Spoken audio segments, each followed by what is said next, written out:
here you can control sound and lighting and everything? Yes. Yes, okay. In March, we'll need a table like this here as well. Yeah.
Excuse me, can we maybe put this table right here? So I'll be closer to the...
Sorry?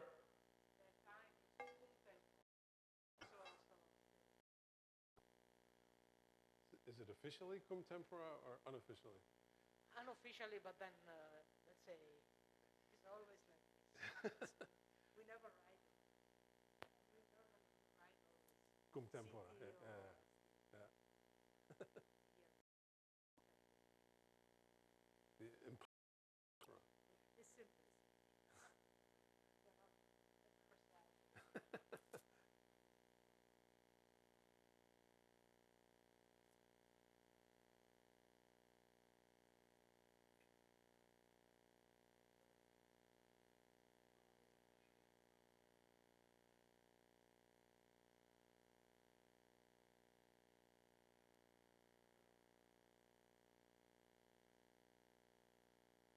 Do you have a laser pointer?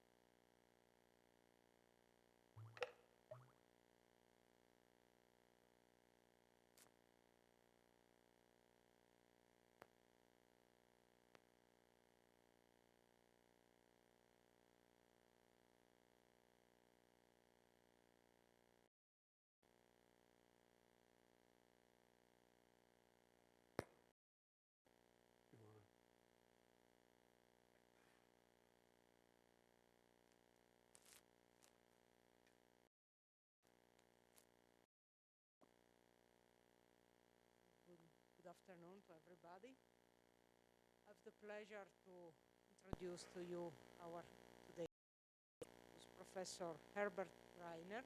He's Professor of Physics at the University of Bonn. He has a theoretical he's a theoretical physics, so he's doing research in the field of high energy physics. In particularly is working on physics beyond the standard model. But beside this, he is also very much involved in outreach programs and projects. And since 2001, he has started a program together with university students. And this program is dedicated to communicate and explain physics experiments to students from 10 years age and above. He will come in March here in Padua. He will be our guest for a second time. And in this second visit, he will give, together with the university students of his group, he will represent this show twice. Once for the students and all the people in the department and in the other departments. And in the morning of March 25th, there will be a show especially dedicated to high school students. So the show is in English, of course, so the high school teachers might could spread this new in the schools and just start to make the list of the students who will come and follow the show. So we are very glad to have him here. He will give us a little bit of, he will show a little part of the show or something connected with the show. And I remember you that he has been awarded the outreach prize from the High Energy and Particle Physics Board of the European Physical Society. Just for this show, he's going to perform here in Padua in March. And this has been given to him and to his co-worker, Michael Kortman, in 2009. So, thank you for being here, and now we start to understand what's your project, and let's listen now. Thank you. Okay, so let me start right away with an experiment. So as you heard, I'm a theorist, so these experiments might go wrong. This is a simple cup. It knows what's inside it, okay? And it communicates this to you. So I'm going to pour water in. And so there aren't very many children in the audience, but you know when you draw a picture, when you draw the water, you always draw it in blue, right? Even though you know the water is not blue, but you draw it in blue, and that's why the mug has just become blue. Okay? So now we put it inside, though, and so this is now Italian milk, so I don't know, with German milk it definitely works. And so the cup has to think for a minute. I have to be careful with the nice wooden table here. And you can see the cup is thinking about it. It's deciding, yes, there's milk inside. Fool the mug, and you can take some ice, which is of course also water. And I don't know if you can see this now. We usually do this with a camera. So I don't know if you can, oops, oh no, he's going to kill me. So you can see it turns blue again where the ice went. And the whole thing is reversible. And so It now knows there's water again inside. Oh, you saw also what came out here, logo, which you can see also here on the t-shirt, and you can see up there. It's an H and a nu, and it's actually originally from a student group in Leningrad, and we had a student from Leningrad visiting, and we talked to them, and they were happy for us to use the same turning blue. And as a thank you for having me, a small gift to the head of the department. Oh, thank you. So unfortunately, I have orange juice. So if you do this with orange juice, then obviously it turns orange. And okay, so the other experiments are going to be at the end of the talk, so that's motivating you to stay here and to listen. And I'll also show two short movies, one during the talk and one at the end, to give you a feeling for how the show works. So here's an outline of the talk. I'll talk briefly about how I came about doing this. I started this, as mentioned, with Michael Kortman, who is the head of our demonstration equipment, equivalent to Roberto and Sarah, I would think. And to tell you about the beginnings, the show started. Then I want to tell you how the show works with the possible idea, if you wish, your own show. And then besides doing the regular show that we do every year in Bonn, we do a new show every year in Bonn. We've done several extensions, including the show on particle physics, which was mentioned. And then actually the one we're coming with is a new show on particle physics, which we just developed after we got the prize. So we've been traveling with the show with different versions of our shows, and that's what I'll talk about here. And specifically then about the particle physics show, which will come in March. This is very much a PR event today. You're supposed to think, oh yes, I want to come in March again. Okay, so that's why I'm here. And so let me briefly talk about my philosophy of why even doing outreach. And so there are several reasons you might want to. You have to find for yourself, if you want to do this, what's your personal motivation. So you can talk about, for example, the present excitement of the latest research results. For example, the Higgs boson, or whatever the latest Nobel Prize was. You can talk about that and generate excitement in the public. By doing that, you can build support for science, which might also benefit you financially. You might want to specifically target programs towards children because they eventually become grown-ups, mostly, and they can become physicists. You might just also want to teach the public because of the cultural value of going to the opera. You might want to know about physics also. And of course, most of us active physicists are paid by the public through tax money. And so in some sense, we should be paying back to them and paying forward. Now, it turns out when I started all this, none of this was really, was for me the reason to do this. We didn't really start with a grand scheme or philosophy. All these things we thought about afterwards. So the present format, which I'll show to you in a few minutes, grew just out of life and necessity. Necessity being also how much time do you actually have to do this. But the two main exercises that we, from the beginning, strongly involved the university physics students. Okay, and the other thing, which is why I also showed experiments here, is that we always do lots of live experiments. So the whole show is centered around live, and it's developed and performed by students. So that's the main idea of what we do. And so here's just a picture of when we did the old particle physics show. This was in Berlin. This is not the Atlas detector, it's a photo of the Atlas detector.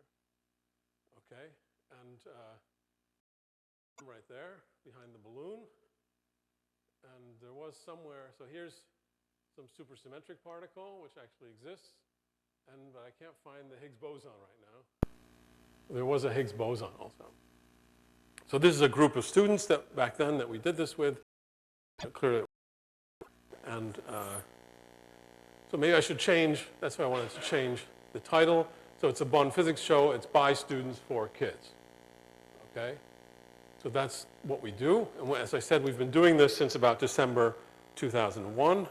Here's a picture of Michael Kortman. It's with him that I started the physics show. So I went up to him in the fall of 2001 and said, you know, should we maybe do this together? And he was immediately agreed.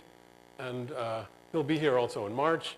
And he's an absolute genius when it comes to experiments, which is very helpful because I'm not. And so we complement each other very well. Sascha Heinz joined in 2009. He joined the collection, and he's also been very helpful. Show. And Ewald Paul, I don't know if there's anybody here who was on Zeus, on Hera. So Ewald Paul is a retired professor, and he started in the particle physics show. Very much enjoys that. He's retired, but he still worked on this physics show. And that's me, by the way. Okay. So as it was introduced, this is an outreach project, and that's how much here. This is after my wife, and so after the show, the kids out some of the experiments, and but for me, actually, in first order, it's a project directed at the university physics students. So my first target group are actually the university physics students. The physics show gives them a unique opportunity to use their physics in a public environment very early already in their studies, and as you can see, they enjoy it very much. This is a machine which just goes up and down, and this is a type of jello pudding. I don't know what you call it in Italian, gelatina or something. And if you hit the right frequency, it resonates, and then it starts jumping around. And it's a very, but it's extremely successful. And so what we do is really just fun. So my main motivation is to do something that is fun together with the physics students. So I'm right there with the baseball hat.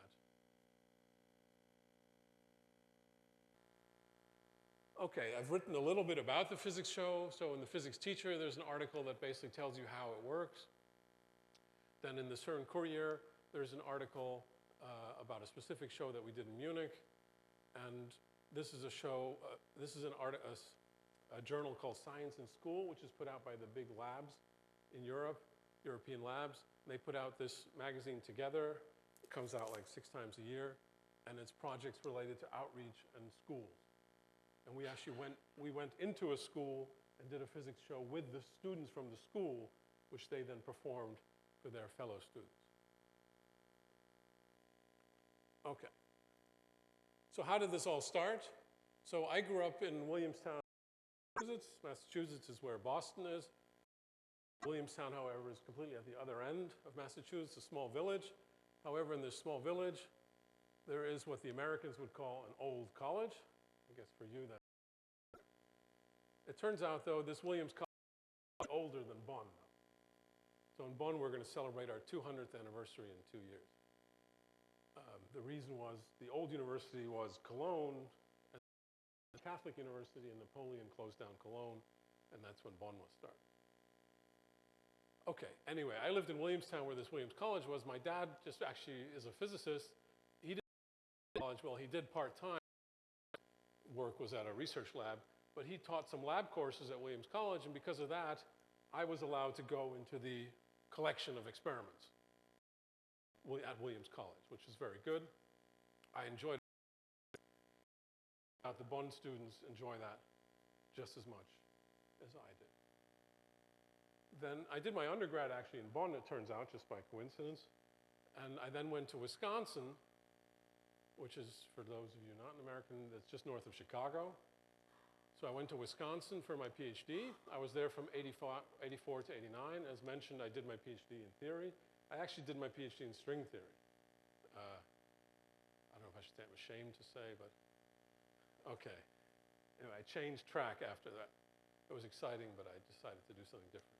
So in Wisconsin, there's been for a long time, since 1970 roughly, a professor in chemistry called Shakashiri, and showed chemistry is fun. And now there was a professor in the physics department, Professor Sprott. He's retired by now. He was a plasma experimentalist, and he decided to do something similar in the physics department, and he called it the Wonders of Physics. And he started this in 1984, exactly when I came to Wisconsin. Now, I actually did not take part in the show. I just watched the show. And the show was presented by Professor Sprott, not by the students. So it was his show. The students helped a little bit on stage, but it was basically his show. And you can see he showed up a mixture out of a magician and a circus director. And he put on this fun show, which was popular. And lots of kids came there, and the shows were all completely booked out. And so I then started my postdoc wanderings. I was in Hamburg, Oxford, and then I had a kind of permanent position near Oxford in a research lab. And finally, in 2000, I came for my first permanent university job. I came to Bonn. So that was my first real teaching position. And since that time in Madison, this idea of a show had been kind of milling in my head. In high school, I was also in the school drama group, so I kind of enjoyed just being on stage a little bit. In 2001, I decided to approach the Bonn students, the second-year students, and see who would feel like putting on a show like this. And as I said, I went to just because I was never going to be able to do this on my own. And he was very happy to join in. And we've been doing it ever since. And right away at the beginning, 35 students signed up.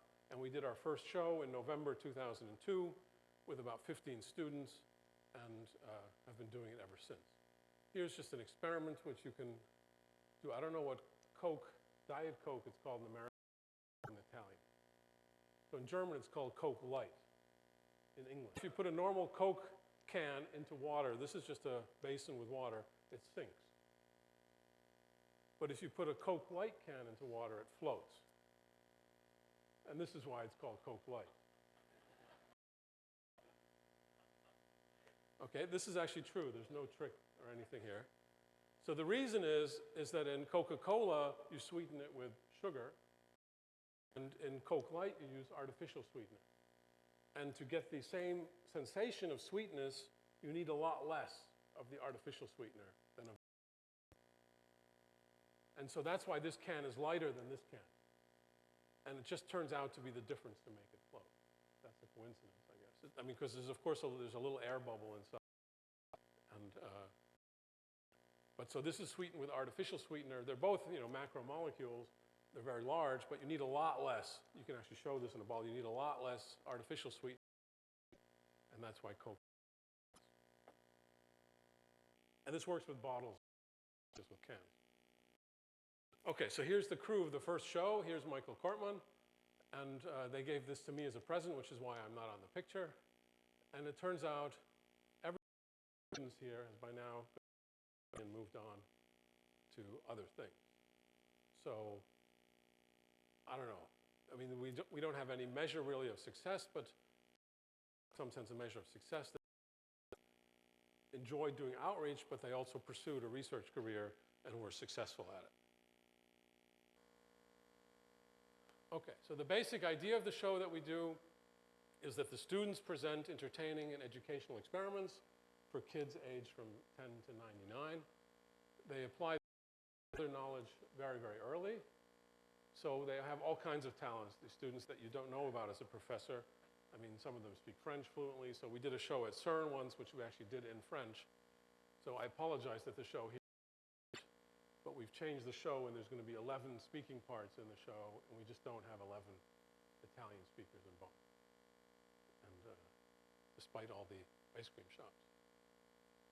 Okay, so the students themselves develop and present the show, and so in some sense, I'm the manager, and Michael Kortman helps with all the technical questions, and but they can really identify with the show because they do the show. So I go to the first 2 or 3 meetings, and then I go out of the room because if I stay in the room, they don't discuss freely. And the students do this in their free time, which ever since the bachelor-master's transformation, they seem to have a lot less of, but it still works. So the target group of the physics show is, for me, first of all, physics students, okay? And it turns out through that, we can actually do many more shows because I could never do as many shows as we can do with all the students that we have. And as mentioned, we get excellent technical support from Kortman and Zascha Heinz. So every year we start with a new group of students, typically in the second year of their study. We develop a new show, on a new show. And we do 3 shows in September, and we repeat with 3 shows in March. It turns out there's something that's been, in the first show we just did like a collection of experiments. And it was fun, it was very popular. But the show really holds together if you have a theme or a story for the show. So it turns out, since about 2004, we've always been doing stories now. So we actually tell a story that we connect to the physics experiments. And we choose the experiments from the extensive collection. So we have a very large collection of demonstration experiments for our lecture courses, but we also regularly build new ones. And so let me just show you a few of the new experiments. So this is a chance also where the students found something on YouTube or whatever, this, and so then we buy the materials, and we have the workshop, and so they experiments themselves, with support, of course. So after the tsunami catastrophe 10 years ago, we built a tsunami pool where you could demonstrate directly the difference of surface wave and gravity waves or the whole volumes, and you get much larger effects. And here, and this photo is taking of this, but what I want to show you is this right here. So this is a magnet track. So these are all magnets right here. And on these magnets, you can float a superconductor as on a train track. And this is very popular, especially young kids have never seen this before. And so we put a little train. You need the box also to pour in liquid nitrogen so that it stays colder longer. And then we built a more fancy version where here the train goes upside down, but it still sticks to the track with a gap, and then it comes down again. It loses a bit of energy through air friction, and so there's a little jet of air, and so that it keeps going around and around until it warms up and goes back, lands on the track. These are little Lego Star Wars. This was a longer project. These bags here are made out of a special foil, and they're filled with helium and so that this exactly floats. And then you can barely see it here in the front. There's a propeller which is horizontal, which can go up and down. And you can't see it here on the side are 2 propellers which push it forward. And then this flies like a spaceship through the air. And it's pretty. So here's just, as I said, the target group of the physics show are the university physics students. Here various, oh, he's gone. From various years, the group photo, we always try to make the group photo different. And here's just a collection of some of these. Okay, so since 2002, do you have a new, since 2002, we've now done 13 groups of students. So we've trained almost about 300 students in outreach activity. The lecture hall that we have seats about 500. So we fill that 6 to 8 times a year. And so we've gotten to more than about 40,000 spectators. For me personally, it's a unique way to connect with the students. And so also the trip to Padua, we're very much looking forward to. It's kind of like a field trip in high school. Kids are all grown up. So it's just also fun. And as already mentioned, we got this European Physical Society High Energy Outreach Prize in 2009. And in 2006, we got a prize from the Bonn University. So here's the document. And I just mentioned here that Michael Kort, and of course on his is his name. So here's our lecture hall, modern than here, or newer, and but similar in size. And so during the show, we try to, if possible, interact with the audience, just to give you a feeling. We have, during the show, we have an intermission, and out of the lecture hall, I don't know exactly what's up there, we have like a area where we can serve just some drinks. But we set up lots of experiments which the kids can try out themselves.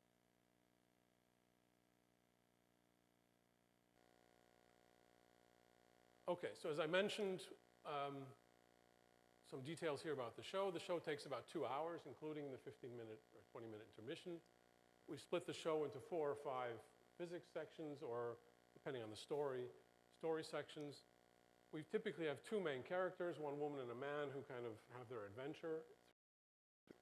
And so in the beginning, the first 2 or 3 shows, we just had those 2 people speaking, but now we have many more people speaking. So here's some storylines. So we did an odyssey through physics. This is the theme of the German Street. I assume you have Sesame Street in Italy as well.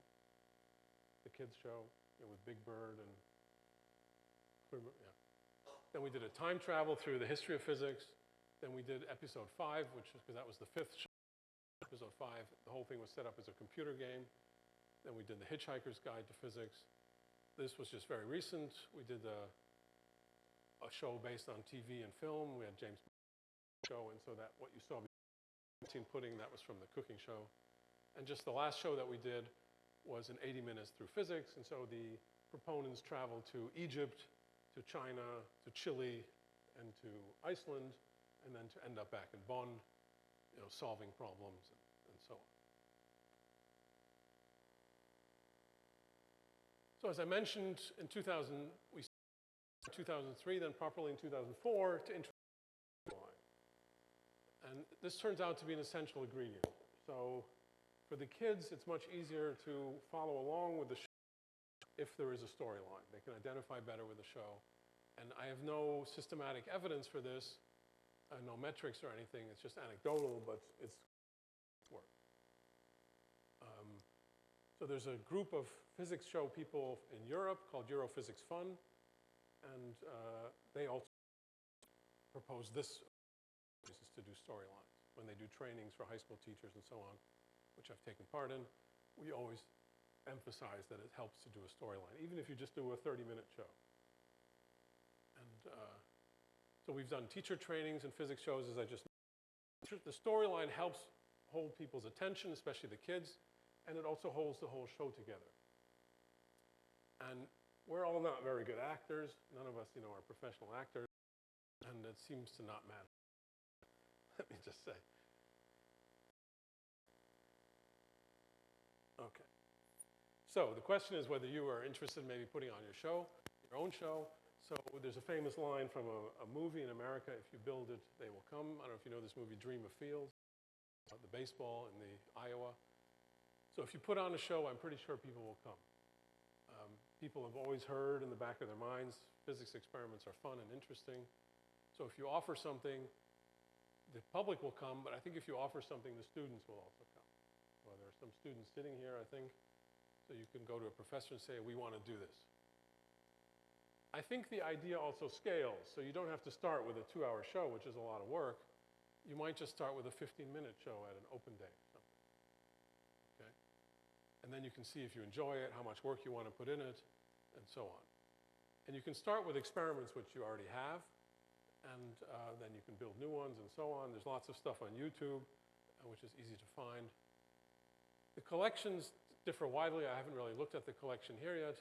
Bonn, we're very fortunate that we have a historic collection ranging 200 years, and that's continually been extended, and it's very, very good, and it was very easy for us to start. And as I said, if you advertise, I think the public will come. So here's just a photo of our collection. Oh yeah, so it's 25 meters long and almost 7 meters wide. So these cabinets are all filled with experiments. And here you can have a look down. So that's where Michael Kortman lives. And because we've done these shows every year with new students, we have a group of 40 or 50 students from previous years that are experienced, and they're eager to continue doing something. And so that gives us the possibility to do other activities other than just this yearly show. And so at some point we, for example, did some YouTube videos, which I want to show one to you now.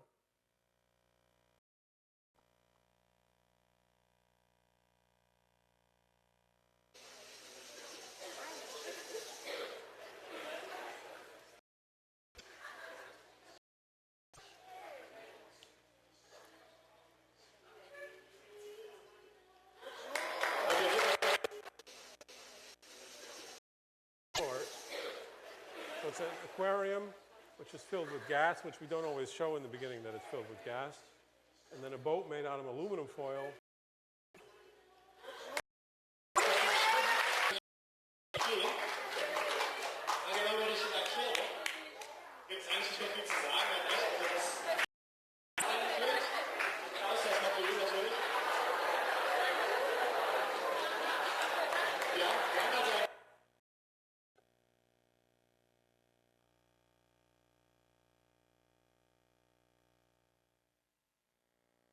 Okay, so sometimes we just put the boat, it seems like it's floating on nothing, and then you can shovel this, what looks like nothing, into the boat, and eventually the boat sinks. And this we put on YouTube, and we got over 5 million viewings for it. And so that's just kind of fun. But we then, with our regional television station, we did experiments which they put on just before the news, and so that was good fun. Then we've traveled places here with various shows. And as mentioned, the big thing is we want to come to Padua in 2015 in the March to put on our new particle physics show. We've also gone into elementary schools 3 times and done over 10 weeks that these students out some experiments themselves.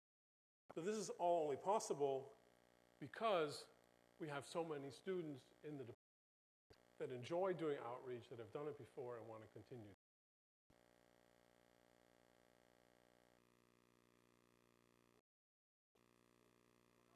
Oh, I forgot to say that. Yes, it was SF6, yeah. So, sorry, I forgot to say that. It's not. Unfortunately, the price has gone up quite a bit. So sulfur hexafluoride. And you can also, some people say you shouldn't, but I think it's fine. You can also breathe it in. And, if you breathe in helium, you sound like Mickey Mouse or something. If you breathe in this gas, you sound like a monster. Your voice goes very, very deep. The only problem is it doesn't come out by itself because it's heavier. And so over a table and drop your head lower, and then it comes out again. Okay? And that's actually something we often do. We stick our head into the aquarium to show that there's something else inside. You can also just pour a little bit of liquid nitrogen on top, and then the smoke of the liquid nitrogen floats on the sulfur hexafluoride, and then you see the surface. So that's also kind of nice. So it's been very exciting also to travel with the physics show. So this is the nice hall in the Deutsche Museum in Munich, which is the largest science museum in Germany at least. And it's kind of like a hall of fame. So here's a picture of Gauss, and I can't even remember who the other ones are. And then there are busts somewhere here. There's Einstein. And so this is a very, very nice place, and we can live in the museum and do the shows there, and that's always lots of fun. Recently, we just did, this is the 80 Days Around the World show. We went to Daisy, Hamburg. So those of you who've been to Daisy know this is what it looks like just in front of the main entrance. And this is the t-shirt. Every show we do a new t-shirt also. And so this is the On Tour t-shirt, which Sasha is wearing right there as well. Then we were very nice, on October 3rd in 2011. October 3rd is Germany's national holiday now. That's when East and West Germany were reunited officially. And every year, the national holiday is celebrated in a different city. And in 2011, it was celebrated in Bonn. And there was a big stage on one of the 2 main squares in Bonn. I noticed that you have very many squares in Padua, which I couldn't keep track of last night walking around. 2 squares in Bonn. So we don't have a cathedral in Bonn either. We just have a large church because the bishop is in Cologne. Anyway, so the last performance was a famous from Cologne. And that's why there were so many people there. And we were basically the warm-up act just before the last band. So the university got us on stage. That was in front of 10,000. It was pretty unbelievable. And so this is the stage. You can't see the people anymore. This is Beethoven, who was from Bonn. That's me right there, together with a student. Here's some of the experiments. And so that was a lot of fun. So here you can see the Coke cans again, which work even with people. The important thing, though, is to have these cameras that these people had were unbelievable. They cost like $250,000. something, and then there was a screen, which is why everyone's looking over there. There was a big screen here, an LED screen, which was extremely bright, and the technical support was amazing. And then we had one guy, there's a booth right here to control the stuff on the stage. So one of our students was sitting in there because he knew when what was happening to change the lighting and stuff like that. So I want to just highlight two activities. As I said, we did one thing where we went into a high school, and then I want to talk about the particle physics show. So we took our experiments to this high school. The students performed the show for their fellow students, and they had a high school drama group that was very experienced with stage lighting and stage sound and stuff like that, so that made it a lot easier. And so here are some of the high school students. Here's an experiment that we do with, which travel through the whole lecture hall. And here's the final photo. So here are all the high school students. I'm right here. Here are two university students. So we were about university students and myself. We helped train the high school students. In the beginning, they came to the university times, and then we shipped to the school, and they had like 3 days, 4 days in their main aula here you can see also the tsunami thing again, to prepare the show for their fellow students, which you can see. Okay, so most of the shows we do involve just classical physics, this mug or some of this stuff at the end. And so it's a big challenge to do a show on modern physics, closer to our own research. And in 2008, when the LHC was supposed to start, the German government had a national exhibit in a subway station in the middle of Berlin. So this subway station is right next to Angela Merkel's office. And it was built specifically, it's brand new. It was built so that you can do performances and stuff there. You see the photo of the Atlas detector, which we did our group photo in front of. And so on this, so the platform is down there, and there's like this balcony of this exhibit on particle physics, and they invited us to come and do a show on particle physics for the last 4 days of the exhibit. And so we went there. This was the old particle physics show. It's not the one we're going to do here. We developed a new show last year, which we're going to come, but it's going to be on particle physics.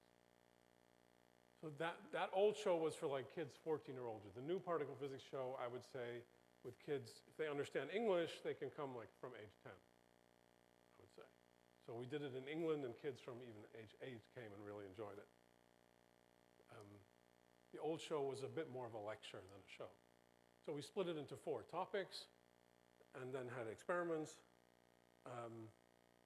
The new particle physics show, so here I wrote 12, but I would even say if they understand English, they can come from age 10. So we have a short prologue, so I'm giving away a little bit here now. It's like a sneak preview. So the show starts in Bonn, and then the 2 proponents time travel because they want to understand about where does particle physics come from, where does the Higgs boson come from, and they travel back to Rutherford and Geiger in Manchester. So that's the early 20th century. Then around 1950, they travel in time forward to Berkeley, and they visit Lawrence, one of the main developers of accelerators, and his assistant. There's an S missing there, sorry. Then they go then to Daisy in Hamburg, in Germany, where the gluon was discovered. And Xiaolan Wu, she's actually in Wisconsin, but one of the discoverers of the gluon, and I happen to know her assistant, Zobernik, that's why we gave him a. And then finally, they end up at CERN and discover in the LHC tunnel, and just with 2 scientists, and they discover boson. Okay, so here's just some photos from the old physics show. Here's an experiment which we'll actually show when we come in March. Here's a experiment which we won't show. So if you take a wine glass and you cut off the cup, and then you put it horizontally, and you shine a laser on it, then the shape of the wine actually comparable to the gravitational potential that light sees when it goes by a galaxy. Okay, and you might have heard of point sources producing rings, Einstein rings, when they go by galaxies. Well, they do this also when they go by a wine glass. Okay, there's no wine in the glass, though.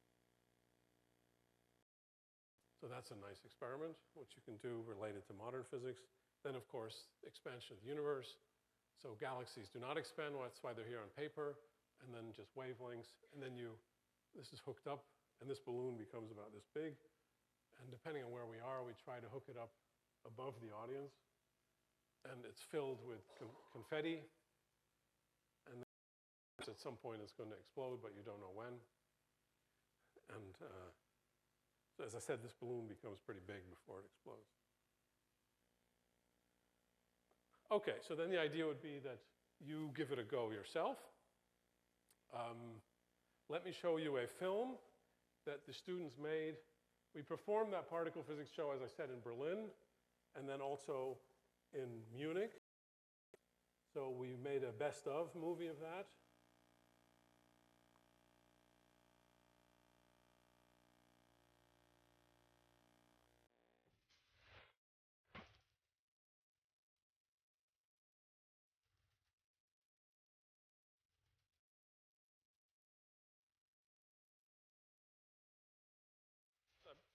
I apologize that it's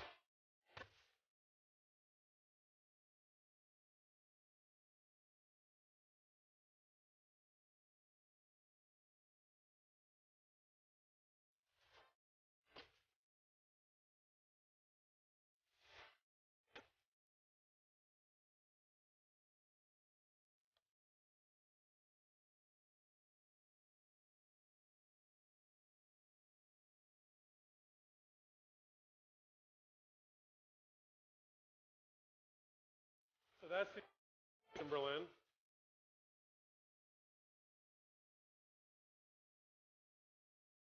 This is the Deutsche Museum in Munich.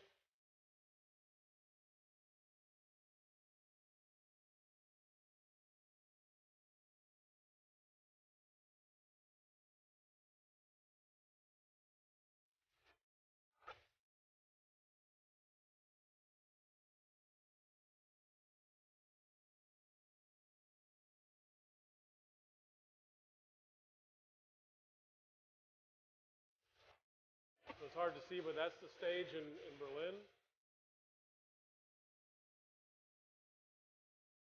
Turn off the light.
that wine glass?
Das war's. Herzlichen Dank.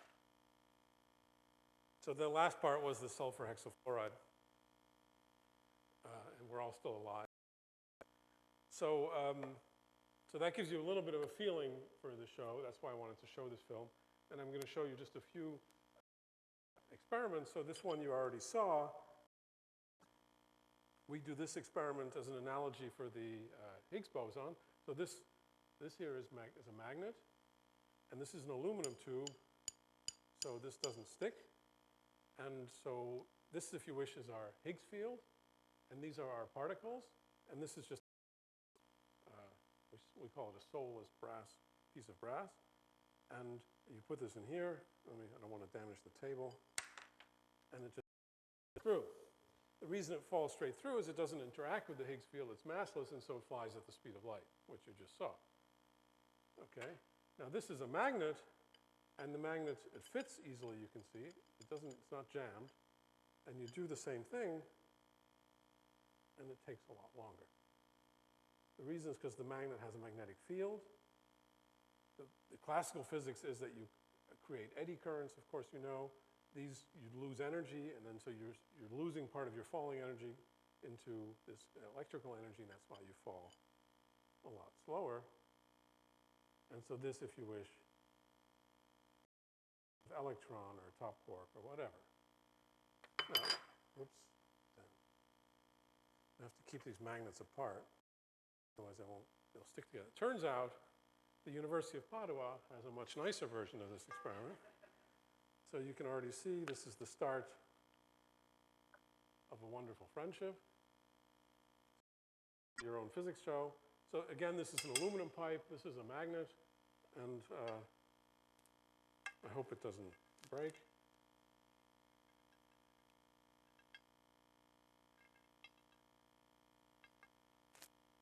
Oh, you didn't see, of course, now. So it came out at the end. You get the idea, though, right? So this, and to see the effect also, you can do this with just with a ring, a magnet ring, and then you can do it on the outside. Okay? And it turns out two magnets together, they fall at about the same rate because they're heavier and the air resistance is not very much. Okay, if these two magnets come together, I can't get them apart anymore. Okay. So here I do have an experiment on gravity, though, which I just discovered recently. So this is a simple German mineral water bottle with a balloon inside. Okay, and now you can inflate this balloon like this. And there's a hole you can see in the top.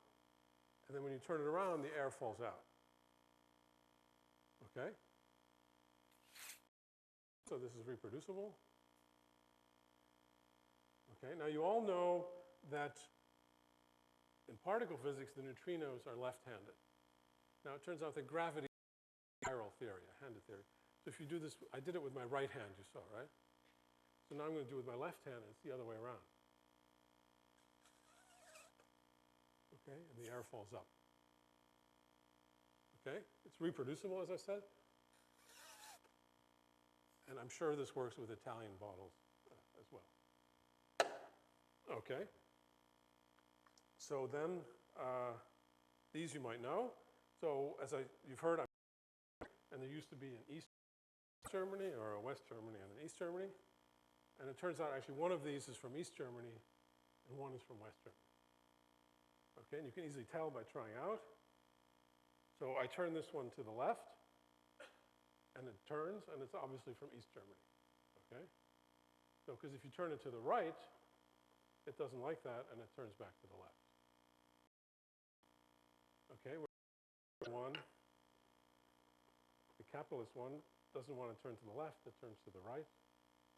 And if you turn it to the right, it travels freely. Okay, now one more experiment. I hope these are not quite right, but I hope they work.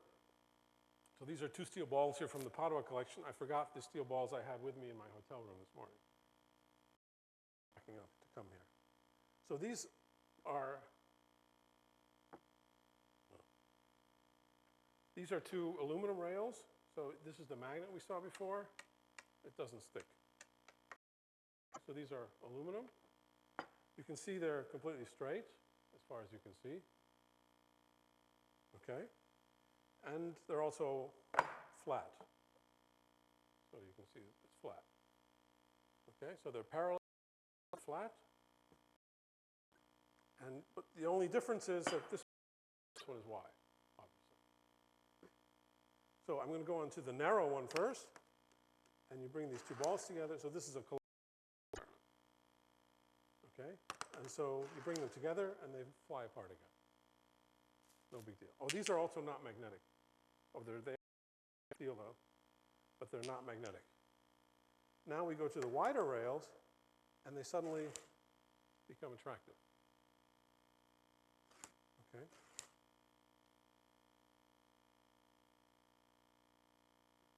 And that's all I have to say today. Thank you.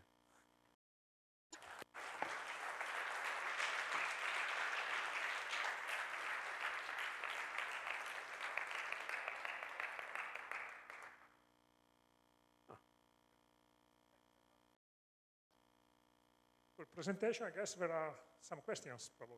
It was right The there. end. About the experiments, I'm happy to.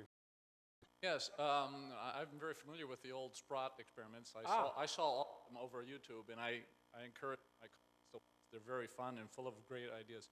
He also wrote a book, I should say. Yes, and I have it. A question: finances. Who finances you, and can you tell what costs this has? How much for travels when you go around in shows, for maintenance? I mean, what is the order of magnitude? Can you break it down? So the first few years we did this. We did this for free, basically. So Michael Kortman put in the extra time. No, but that's what happened like the first 6 or 7 years almost. And then we started growing too much, and it became a bit of a problem. And so we now get about 3,000 euros a year from the department. And more recently, 3 years ago, we got a large German government. So in Germany, they have these research groups called SFBs, which can be over several universities. And so we have a large one together with Munich and actually Beijing in China. And this is for 4 years for several, 10 million euros or something. As part of that, we got 60,000 euros. And part of that, 20,000 of that is to go. That's our plan for next year, March. And so coming to Padua, we're going to go to Trieste also. So we're going to spend 1 week in Italy. That costs about 8,000 euros. And Padua is going to pay about 1,000, if I can say that.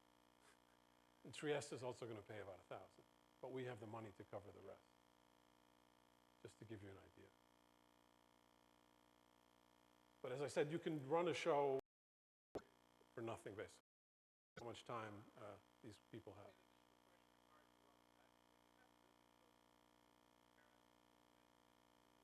They're free.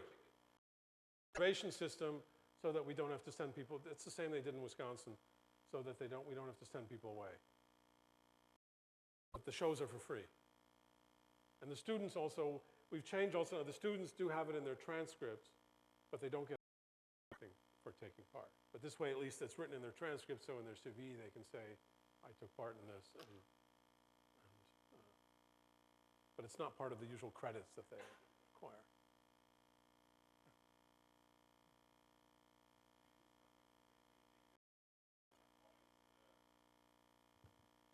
A small Tesla coil in one of the... I mean, do you do something potentially dangerous, or everything is under control? Everything that we do is dangerous. If it's not dangerous, it's no fun. No, so of course, and I mean, with the Tesla coils, the only thing is we ask beforehand if there's anybody with a pacemaker, especially if they're sitting too close. And we do have the, we are allowed to show radioactivity experiments, so, but we have the permits and done the training for that. And Michael Kortman is trained in high voltage electricity for the German train company doing, high voltage stuff. So he knows everything that needs to be known about this. So we have a safety officer, if you wish, and that's important, because if something goes wrong, that can destroy the entire program. So I agree, that's important. How long does it develop, and how much before do you start? So the first show, as I said, I went into the class. I was teaching classical mechanics, and our term goes from October to February. And I went before Christmas into the class and said, who's interested? And something like 35 people signed up. And then we met for the first time and then we didn't do the first show until November. So that was 10 months. But that was the first time we ever did it. And we also right away did a 2-hour show. And also one of our main people, because her boyfriend moved to somewhere else, she then moved somewhere else. And so we had to replace speaking parts. And, but now, for example, we're going to do a show which we haven't never done before. We're doing it in a month in Leverkusen, and we're going to start next week. And so once you have a bit more experience and you have people that have already been on stage, and so in the beginning, it takes a lot of effort to learn how to explain an experiment. So you have to, when you put an experiment, the people in the audience have never seen the experiment before. So first you have to just take them through how the experiment works. So here I have something, here's a wire going like that, before you push any button or anything. And then you do the experiment. You have to be careful that you don't take away the punchline beforehand. And then you do the experiment, so hopefully something surprising then happens, and then you explain it in detail why this surprising thing happened. But first, you have to give them time to absorb what they're seeing. And when we show experiments, we always have a camera on the experiment, and we show it on the big screen. So we have one experiment, for example, which is just an iron yoke, and we put a ring on it, and then on the other side we put an electromagnet, and if you turn on the current, the ring jumps up. This is a well-known experiment. And if you put a slit in the ring, then it doesn't jump anymore. And if you put the ring in liquid nitrogen before, it'll jump up to the ceiling here. Okay? But if you do this experiment, you first have to say, so I have this iron core, this here is an electric magnet. If I put a current through it, a magnetic field will develop. Here I just put this metal ring. You have to explain all that first so that people can absorb it. And then it just depends on how long. So as I said, you can do a 15-minute show on an open day, and that shouldn't take you more than 1 or 2 weekends to prepare.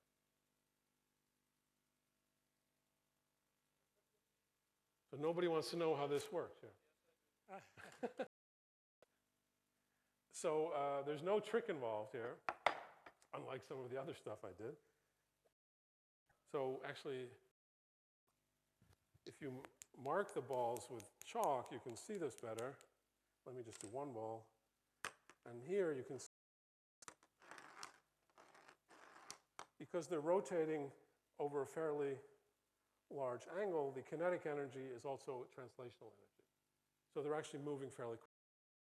On the wide rail, they're rotating over a very small circle. And so the rotational kinetic energy is much larger. And so even if I push them the same strength, they're actually moving a lot slower. But they're spinning stronger. And the collision just reverses the linear momentum. The rotational doesn't change, and it's just backspin. And you can see, even if you do it here, they get slower after they collide because there's a little bit of backspin. But here there's a lot of backspin, and it's enough. And it looks like they're magnetic, but they're not. these, they look symmetric, but they're not symmetric.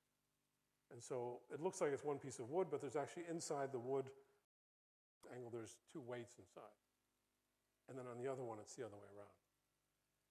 And sometimes they make them also that the bottom isn't symmetric. And then finally, to the gravity experiment. Sorry?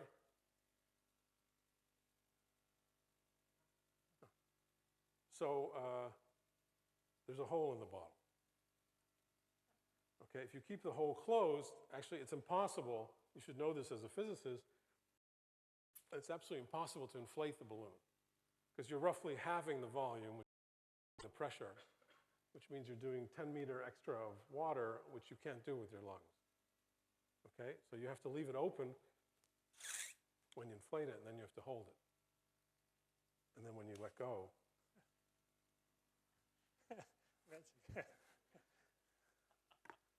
Oh, and the mug is actually truly magic. So there's nothing to explain there. Those mugs are for sale, yes. And I'll bring a box in March, and they cost 10 euros. $9.99. Okay. Other questions? If not, no, let me just explain the mug. It's a temperature. So there's a blue glaze on top on this mug, and this blue glaze is temperature sensitive. Sorry? It's actually a secret. So it's a company, you can order these mugs, and so you can tell them to put your logo on them or whatever, but they won't tell you exactly what the blue stuff is made of. When it goes over 36 degrees Celsius, the blue part becomes transparent. And then you can just see through to what's underneath. And so the milk was heated. And so unfortunately, if you do this with orange juice, if you heat the orange juice, it'll turn white. If you don't heat the orange juice, nothing will happen. I lied. So let's thank again Professor Dreiner, and I guess we look forward to your presentation in March.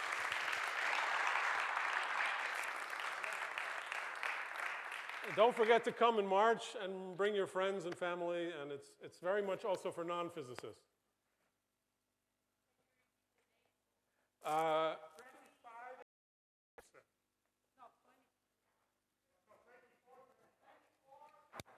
It's a Tuesday and a Wednesday. A Tuesday afternoon and a Wednesday morning.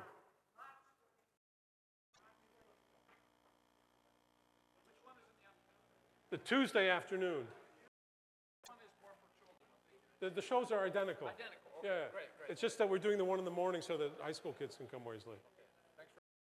I'll see you in March, but Yeah. maybe by email already. Okay, but you're from America? Or? Yeah, I live here in Italy, but I'm an expatriate like you. Oh, okay.